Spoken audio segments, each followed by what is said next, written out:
土耳其73个省的律师协会就东突厥散的侵犯人权行为发表联合声明说，我们呼吁包括联合国大会在内的所有国际机构立即采取行动，以结束这种暴行，并呼吁国际社会为被压迫的维吾尔人发声。大律师公会的联合声明说，自1949年以来，在中国政府统治下的东突厥散人们的所有生活领域存在侵犯人权行为。中国政府正为了消灭该地区的维吾尔和其他穆斯林少数民族，在所谓职业培训中心名义下实施了集中营政策。这些集中营自2018年以来已得到卫星图像和集中营幸存者的证词确认。实际上，这些营地所犯的罪行被视为危害人类罪，许多被拘留在营地中的人下落不明。介于存在着旨在消灭一个民族和一个宗教信仰的系统性活动，因此不可否认的是，这些行为属于危害人类罪的范畴。作为律师协会，我们谨声明，我们将继续站在被压迫和受破坏的东突厥散维吾尔人的旁边，并牢记在法律职业精神上，对破坏保持沉默是另一种不公平的做法。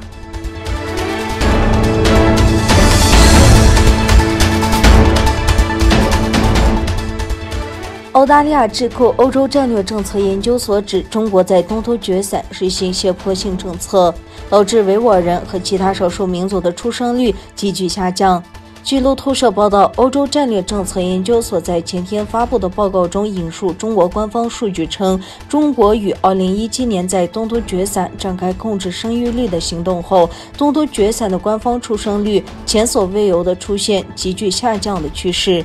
澳大利亚战略政策研究所表示，从2017年4月开始，中共在东突厥散开展了一系列打击违法生育的专制治理行动。这一行动导致官方生育率出现了前所未有的急剧下降。在2017年至2019年的2年间，该地区的出生率下降了近一半。这份报告还提到，出生率降幅最大的地区主要是以维吾尔人和其他少数民族为主的社区。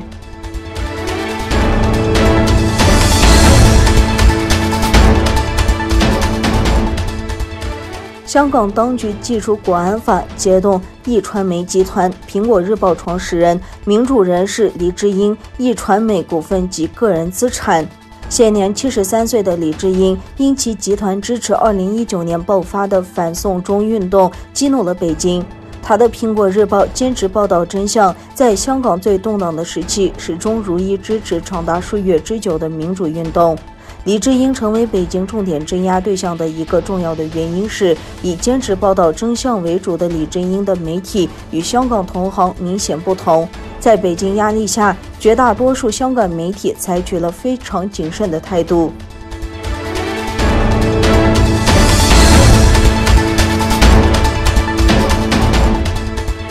世界卫生组织总干事谭德塞称，武汉病毒疫情第2年将比第1年更加致命。2019年末在中国武汉出现的新冠病毒已成为国际疫情。谭德塞14日表示，预计新冠疫情的第2年会比第1年更致命。接种疫苗并采取公共卫生措施是结束新冠肺炎大流行的唯一途径。世界卫生组织官网最新的数据显示，截至欧洲中部时间14日，全球新冠累计死亡病例超过330万例。